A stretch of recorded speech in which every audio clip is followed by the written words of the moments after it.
Govind Singh Dotasra PCC chief क्या कुछ बोल रहे हैं, सीधे आपको सुनाते हैं।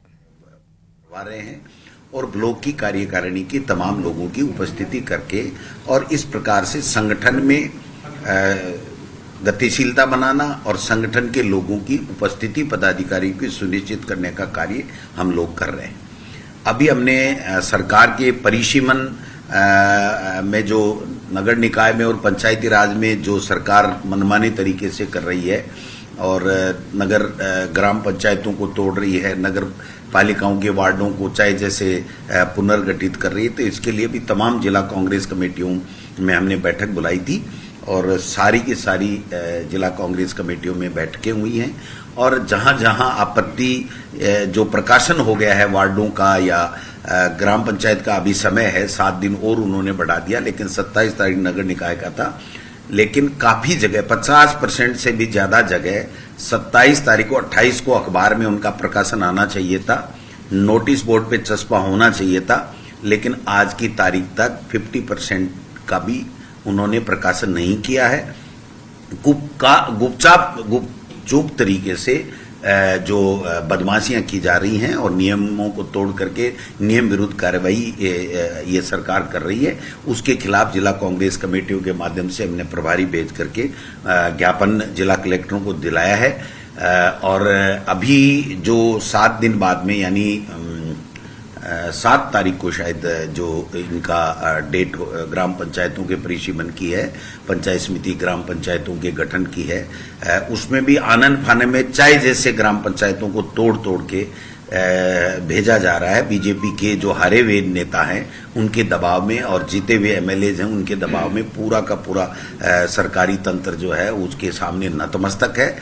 आप समझ सकते हैं कि साफ नियम है ग्राम पंचायत का कि 5000 से ऊपर अगर कोई ग्राम पंचायत है तो वो अगर नई पंचायत बन रही है और 3000 मिनिमम अगर उसका जनसंख्या 2011 की जनगणना से है तो आप पंचायत बना सकते हो, नहीं तो नहीं बनेगी।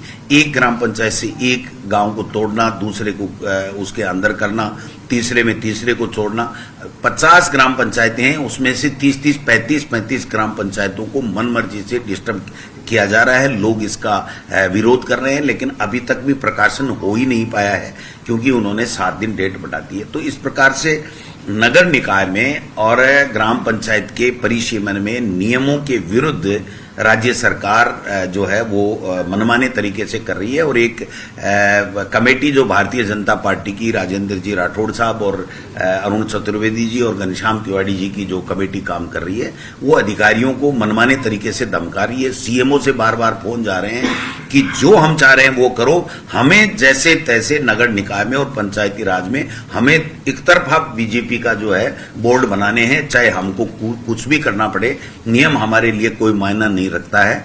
तो मैं समझता हूं कि जो डेट चली गई 27 तारीख, 27 के बाद में भी कई नगर पालिकाओं में कई ग्राम पंचायतों को तोड़ करके मिलाया जा रहा है। एक एग्जाम्पल मैं आपको देता हूं कि मेरे लक्ष्मणगढ़ में भी 27 तारीख अंतिम प्रकाशन था, 40 वार्डों का प्रकाशन हो गया, मुझे कॉपी दे दी गई रात को 11 बजे प्रकाशन की प्रशासन के द्वारा और दूसरे दिन 28 तारीख को रात को 2 ग्राम पंचायतों को तोड़ करके उसमें मिला दिया गया। आज की तारीख तक उसके वार्डों का प्रकाशन नहीं हुआ। ग्राम पंचायतों का भी इसी तरीके से, मैं एक एग्जाम्पल इसलिए दे रहा हूं कि जो मेरे यहां हो रहा है वो सब जगह ये लोग बात कर रहे हैं। तो आप समझ सकते हो कि सरकार किस तरीके से 6 महीने के पहले चुनाव ड्यू डेट के 6 महीने से पहले इनको हर हालत में तैयारी करके वोटर लिस्ट परिसीमन का काम पूर्ण करना था, इन्होंने पूर्ण नहीं किया। हाई कोर्ट में रिटें लगी हुई हैं। हमारा चोमू का ब्लॉक अध्यक्ष है, उसने ग्राम पंचायत की लगा रखी है। सैम लोढ़ा जी हमारे कांग्रेस के प्रत्याशी एक्स एमएलए हैं, उन्होंने जोधपुर हाई कोर्ट में लगा रखी है कि आप चुनाव क्यों नहीं करवा रहे हो। हमने नगर निकाय के लिए भी फिर से तैयारी की है, कल हम रिट प्रस्तुत करने जा रहे हैं। तो कहने का मतलब कि कानून को ताक में रख करके 1 स्टेट 1 इलेक्शन का जो राग अल्पा रहे हैं, ये बिल्कुल फर्जी तरीके से, गलत तरीके से कानून का उल्लंघन करके ये लोग बात कर रहे हैं। इसका हम लोग विरोध करेंगे। कोर्टों में भी जाएंगे, सड़क पे भी करेंगे। एक गांव का एक व्यक्ति 4000 की आबादी में से एक आदमी नहीं चाहता, बीजेपी के लोग भी नहीं चाहते उसके बावजूद कि साहब ये मुस्लिम वार्डों को कम करना और हिंदू वार्डों को ज्यादा बढ़ाना है। इस तरह के कॉन्सेप्ट के साथ में ये लोग बाग काम कर रहे हैं। मैं समझता हूं कि जो पॉपुलेशन है, जो लोग अगर नहीं चाहते तो उसमें इस तरीके की बात नहीं आनी चाहिए। तो ये जो ध्रुवी तो इससे बड़ी खबर की करते हैं, जहां सपोट्रा विधायक हंसराज मीणा पर आरोप लगाए गए हैं। पूर्व मंत्री और पूर्व सपोट्रा विधायक रमेश मीणा ने प्रेस कॉन्फ्रेंस कर यह आरोप लगाया। प्रेस कॉन्फ्रेंस के बाद पूर्व मंत्री रमेश मीणा कलेक्ट्रेट पहुंचे हैं। मुख्यमंत्री के नाम कलेक्टर को ज्ञापन सौंपा गया है। ज्ञापन सौंपकर वर्तमान विधायक पर मनमानी करने, भ्रष्टाचार के आरोप लगाए गए हैं। ज्ञापन सौंपकर मुख्यमंत्री से उच्च स्तरीय जांच कमेटी गठित करने के आरोप भी लगाए गए। सीएम से आरोपों की जांच कराने और दोषी के खिलाफ कड़ी कार्रवाई की मांग की जा रही है और इस दौरान बड़ी मात्रा में समर्थक भी मौजूद रहे।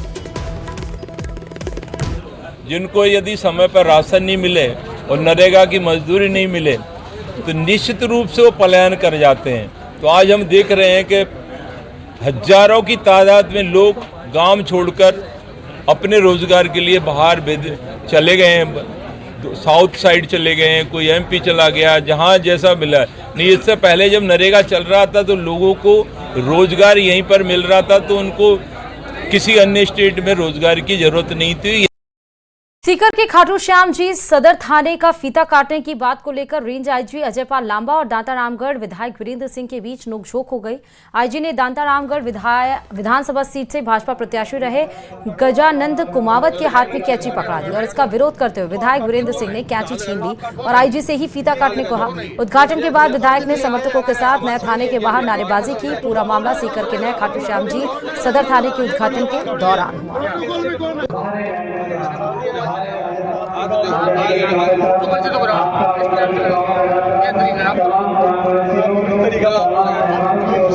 तौर पर कहा है कि जब कभी भी कोई इस तरह की राजकीय बिल्डिंग का उद्घाटन होता है तो स्थानीय जनप्रतिनिधियों से उद्घाटन कराया जाता है।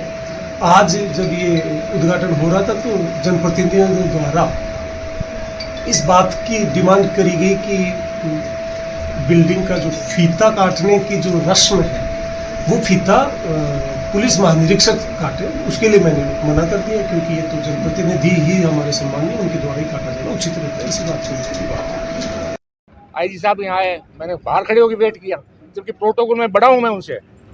विधायक का पद प्रोटोकॉल में आईजी एसपी से बड़ा होता है, उसके बावजूद मैं उनको रिसीव करने आया कि मेरे क्षेत्र में आया हूँ, इसलिए मैं बाहर रिसीव करने के लिए खड़ा रहा।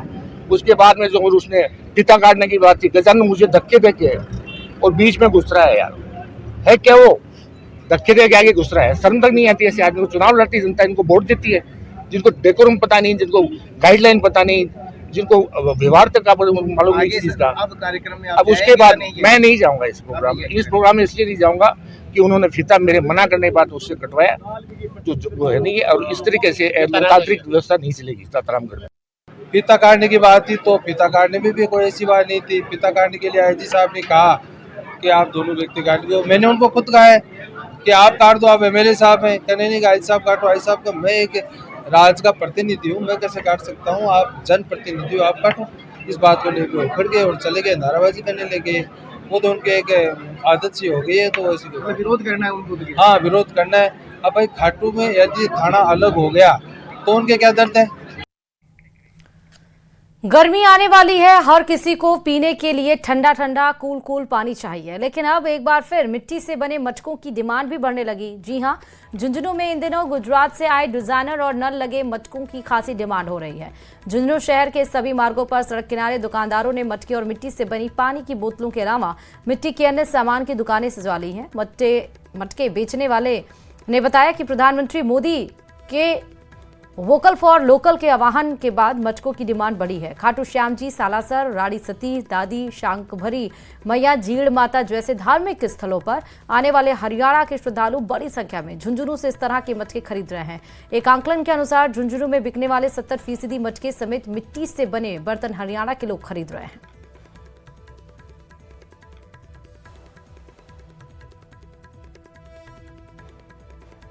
माटी को मटको है और साफ बढ़िया है, सेहत के लिए बढ़िया है। मटको ठंडो पानी रहे और हर आदमी टूंटी को ही मटको खरीद रहे टाइम। नौलगढ़ को टोटियो मटका तो सही चाल रहे हैं मिक्स। पानी की बोतल है, गमला है, टोआ है। हाँ आया है गुजराती मटका है, हर डिजाइन में हर मटको मिला।